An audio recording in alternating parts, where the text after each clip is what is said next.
अल्पवयीन लड़कियों के यौन शोषण और ब्लैकमेलिंग के आरोप, महिला सुरक्षा समिति का धड़क मोर्चा। मीरा भाईदर, बीजेपी नगर सेविका अनीता पाटिल के भाई पर नाबालिग से दुष्कर्म और ब्लैकमेलिंग का आरोप। मीरा भाईदर के पेड़कर पाड़ा इलाके में नाबालिग लड़कियों के यौन शोषण और अश्लील वीडियो वायरल करने की धमकी के मामले ने तूल पकड़ लिया है। आरोपी मीरा भाईदर महानगर पालिका की महिला व बाल कल्याण समिति की सभापति भाजपा नगर सेविका अनीता पाटिल का भाई राजेश चव्हाण निकला। घटना के बाद पेड़कर पाड़ा महिला सुरक्षा समिति के नेतृत्व में सभी पार्टी के नेताओं ने पुलिस स्टेशन तक धड़क मोर्चा निकाला। मीरा भाईदर के पेड़कर पाड़ा इलाके में एक नाबालिग लड़की पर कई सालों से यौन शोषण और ब्लैकमेलिंग का मामला सामने आया है।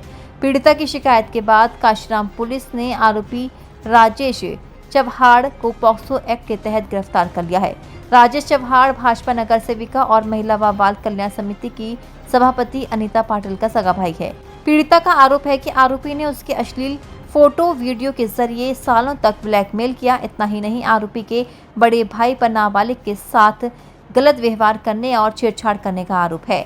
उस आरोपी का कुछ महीने पहले निधन हो चुका है। घटना के बाद पेड़कर पाड़ा महिला सुरक्षा समिति, छत्रपति शिवाजी महाराज चैरिटेबल ट्रस्ट और सभी राजनीतिक दलों के कार्यकर्ताओं ने पेड़कर पाड़ा से पुलिस स्टेशन तक मोर्चा निकाला।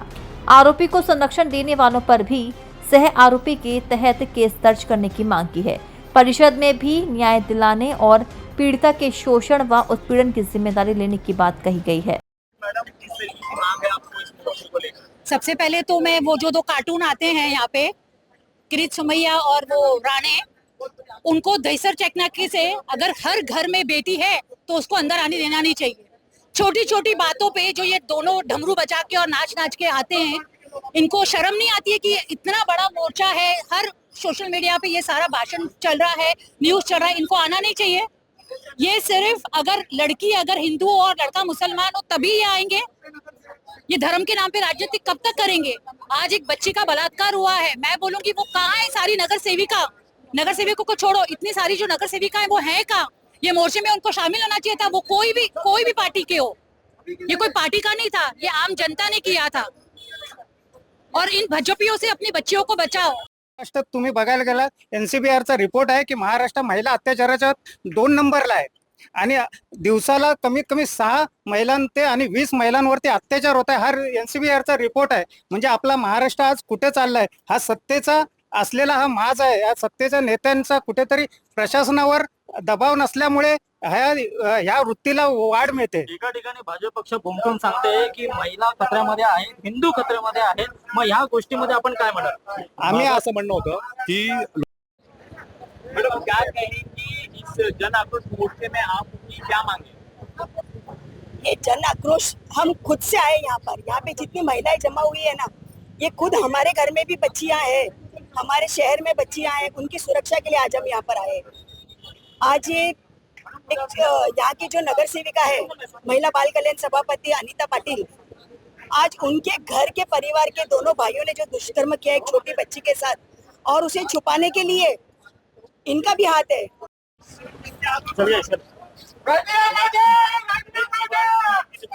दादा काय सांगाल? पुन्हा एकदा सत्ताधारीमध्ये नागरिकांचा बळी घेतला जातोय। सत्तापेक्षा त्यांना सत्ता मोठी आहे पण कृतज्ञता मोठी आहे। हे आपल्या शहराचं दुर्दैव आहे की ज्यांच्याकडे मागची 2-3 टर्म महिला बाल कल्याणचा त्या सभापती आहेत, त्या महिला बाल कल्याणच्या सभापतींच्या घरात अशा प्रकारची म्हणजे घरातल्या लोकांनी अशा प्रकारचे कृत्य करायची आणि त्या सगळ्याला हे सत्तामध्ये बसलेले भाजपाचे लोक नुसते बघत बसतात। त्यांना जरा तरी शरम असेल, जरा तरी चाड असेल, जरा तरी समाजाची जाण असेल तर त्यांनी लगेच त्वरित महिला बाल कल्याणच्या सभापती या पाटील मॅडम आहेत त्यांच्याकडनं राजीनामा घेणं गरजेचं आहे। आणि हिंदूच्या व्यतिरिक्त पुण्यावरती काय झालं की बुलडोजर आणण्याच्या गोष्टी करतात। तिथे राणे, किरीट सोमय्या, आता हिंदू मुलीवर बलात्कार झाला तर इथे बुलडोजर आणते का? इथे आणणारच नाही, कारण की त्यांच्याच पक्षाचे नेत्यांचे भाऊ हे बलात्कार करतायत। 5वीला असणारी लहान मुली तेव्हापासून बलात्कार करणारे भारतीय जनता पार्टीचे नेते आणि त्यांचे भाऊ आहेत। माझं तर म्हणणं आहे की जी बालकल्याण सभापती आहे तिला पण सहआरोपी करा आणि त्याचबरोबर महिला बालकल्याण सभापतीचा नरेंद्र मेहता आणि महापौर मॅडमनी ताबडतोब राजीनामा घ्यावा, न तर याच्यानंतरचा मोर्चा हा त्यांच्या भारतीय जनता पार्टीच्या आमदारांच्या घरांवर असेल, नाहीतर त्यांच्या कार्यालयावर असेल. ज्या वेळेला महिला विधेयक तरी सुद्धा जे सत्ताधारी आहेत ते राजीनामा घेत नाहीत. का घेत नाहीत हे त्यांनी राजीनामा घेतला पाहिजे होता. आम्हाला असा मोर्चा करायची गरज नव्हती. सर्वपक्षीय मोर्चा आहे. ऍक्च्युली हा महिलांनी त्याचा राग आला तिच्यावरती काढला पाहिजे. अनिता पाटील आहे ना, जी कोणी आहे तिला सोबत तिला साथ देते, त्या मुलाला साथ देते, तिच्यावरती राग काढला पाहिजे, महिलांनी काढला पाहिजे. पेनकर पाड्यामधले सर्वच महिलांना माझं आमंत्रण म्हणजे सांगणं आहे की तुम्ही राग काढा, बोला.